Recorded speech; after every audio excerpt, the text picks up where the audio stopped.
અરવલ્લીના ઇન્દ્રાસી જળાશયની મધ્યમાં બિરાજતું ભવનાથ મહાદેવ મંદિર આજે ગુજરાતના કેદારનાથ તરીકે નવી ઓળખ મેળવી રહ્યું છે। જળાશયની વચ્ચેથી પસાર થતો માર્ગ અને બંને બાજુ લહેરાતું પાણી કેરળના બેકવોટર જેવો મનોહર નજારો સર્જે છે। મહર્ષિ ભૃગુની આ પવિત્ર તપોભૂમિમાં 5000 વર્ષ જૂનું સ્વયંભૂ શિવલિંગ પ્રસ્થાપિત છે। લોકવાયકા મુજબ અહીંના ભૃગુ કુંડની માટી ચર્મરોગ મટાડવાની દિવ્ય શક્તિ ધરાવે છે। રાજ્ય સરકાર આ ધામને આધ્યાત્મિક પર્યટન કેન્દ્ર તરીકે વિકસાવી રહી છે, જ્યાં આધુનિક ગેસ્ટ હાઉસ અને સુગમ માર્ગોનું નિર્માણ કરવામાં આવ્યું છે। અમદાવાદથી માત્ર 126 કિલોમીટર દૂર આવેલું આ સ્થાન ભક્તિ અને પ્રકૃતિનું અદ્ભુત મિલન છે। ભિલોડાના ઇન્દ્રાસી ડેમની મધ્યમાં સ્થિત આ ભવ્ય મંદિર લાખો શ્રદ્ધાળુઓની આસ્થાનું કેન્દ્ર છે। સરકાર આ પવિત્ર સ્થળને વિરાસત સંરક્ષણ અને આધુનિક સુવિધાઓ સાથે સાંકળીને વૈશ્વિક ફલક પર સ્થાન અપાવી રહી છે। અહીં આવતા યાત્રિકો માટે રહેવા જમવાની ઉત્તમ વ્યવસ્થા તેમજ પરંપરાગત મેળાઓના આયોજન પર વિશેષ ભાર મૂકવામાં આવ્યો છે। નાના ઘણા બધા મંદિરો પ્રાચીન જે છે એમના સંરક્ષણ, એમના વિકાસ અને યાત્રિકો માટે અદ્યતન સુવિધાઓ માટે પણ સરકાર એમાં કામ કરી રહી છે।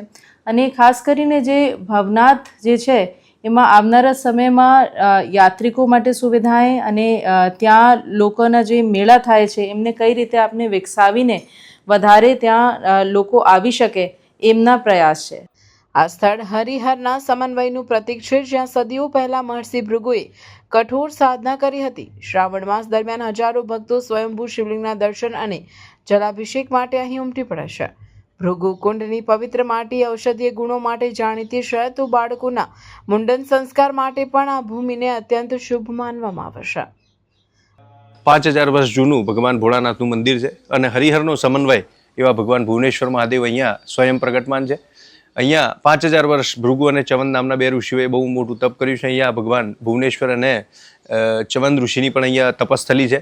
અમદાવાદથી હિંમતનગર થઈને માત્ર 2.5 કલાકમાં પહોંચી શકાતા આ ધામમાં મુંબઈ જેવા મહાનગરોથી પણ મોટી સંખ્યામાં પ્રવાસીઓ આવે છે। જળાશયની વચ્ચેથી પસાર થતો મંત્રમુગ્ધ કરતો માર્ગ પ્રવાસીઓ માટે મુખ્ય આકર્ષણ છે। એ જે ભૃગુ કુંડમાંથી એની મિટ્ટી જે માટી આવે છે એ ગુજરાતી ભાષામાં કહું તો કોડ થયા વ્હાઇટ સ્પોટ આવે શરીર પર, એ માટી લગાવવાથી એ સ્પોટ દૂર થતા હોય છે। અહીં ઘણા લોકો લીંબુની બાધા માનતા હોય છે અને બાળકોની ચૌલ ક્રિયા મુંડન વિધિ પણ અહીં થતી હોય છે। અમને અહીંયા બહુ શ્રદ્ધા છે। અમે વર્ષમાં એકવાર આવીએ છીએ અને અહીંયા મેળો પણ ભરાય છે અને આ સ્વયંભૂ શિવલિંગ છે, એટલે તમને આના દર્શન કેદારનાથથી પણ જેટલા જ તમને અહીંયા દર્શન થાય છે, એટલે અહીંયાનું મહત્વ બહુ જ છે। આધ્યાત્મિક શાંતિ અને અપ્રતિમ કુદરતી સુંદરતાનો આ સંગમ અરવલ્લી જિલ્લાને પ્રવાસન નકશા પર નવી ઊંચાઈએ લઈ જઈ રહ્યો છે।